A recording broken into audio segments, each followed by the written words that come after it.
Season 2, Episode 3 is just a few days away, and I thought I'd take a deep dive into the latest trailer. Apologies on the short nature of this video, I've just been swamped with work, but I did want to give you guys something before next week. Be warned, this video will contain book spoilers, and if you haven't seen the trailer yet, I'd left a link to it in the description below. Now let's not waste any time and get right into it. Our first shot is of Aegon's army leaving King's Landing. Shortly after the death of Jaehaerys, Aegon orders his army to travel to the nearby towns of Rosby and Stokeworth to add to their army before taking the walled harbor town of Duskendale. This then leads to the big battle of Rook's Rest. Now we cut to this shot of Rhaenyra and Rhaenys where it looks like they could be overlooking the movement of these troops, or it could just be an editing fake out and they're still on Dragonstone. A bit later in the trailer we'll get a better angle of Aegon's army, who appear to be wearing their hallmark green color. You may have also noticed these cuts on the left side of Rhaenyra's face. These are from the aftermath of Ser Arik's assassination attempt. Speaking of Ser Arik, how fitting it is that he's buried alongside his brother. I'm assuming this will be on Dragonstone. Here we have a group of young men from House Blackwood antagonizing a soldier from House Bracken. You might remember Samwell Blackwood, who vied for Rhaenyra's hand in marriage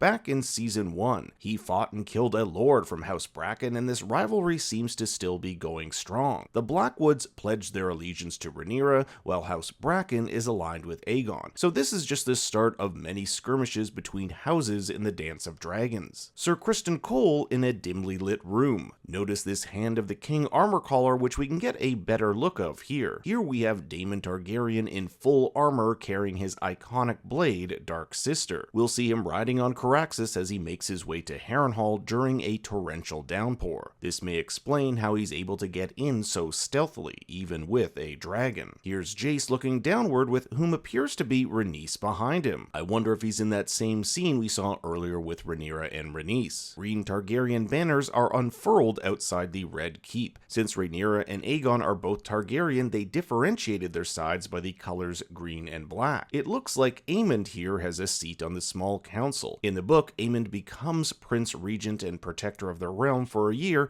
after Aegon recovers from his wounds at the Battle of Rook's Rest. Here we see Alicent escorted by 2 Kingsguard. This is outside the Sept, which we saw back in Season 1, Episode 9. This would explain the sister on the left. We'll see her saying another prayer. I wonder which dead person she'll say one for next. Aegon looks at himself in the mirror, and it appears as though he's wearing armor. Could he be getting ready for the Battle of Rook's Rest? A later shot will confirm he is definitely gearing up for war. More shots of Daemon infiltrating Harrenhal. In my Episode 2 breakdown, I theorized that him taking Harrenhal for Rhaenyra is his way of earning back her trust, similar to how he took the Stepstones to earn back his brothers. And look at this, a Dragon Keeper reveals 4 dragon eggs. Dragons will be a hot commodity in this war, with the ability to completely sway its tide, so 4 eggs here are going to prove extremely useful. A much more robust Black Council here with Sir Lorent Marbrand, Steffon Darklyn, and Simon Staunton in attendance, who were not seen in Episode 2. Here we have Baela showing us our first real good look at the Dragon Moondancer. I wonder if this is anywhere near King's Landing, as in Episode 2, Rhaenyra tasked Baela with keeping watch of the city if anything happens. Aegon looking not too particularly happy as he jams a dagger into the small council table. This looks to be Viserys' Valyrian steel dagger that Alicent gifted him on Coronation Day. Rhaenys and Corlys down by the docks. She has her hand around his back, so it's possible she's embracing him before her death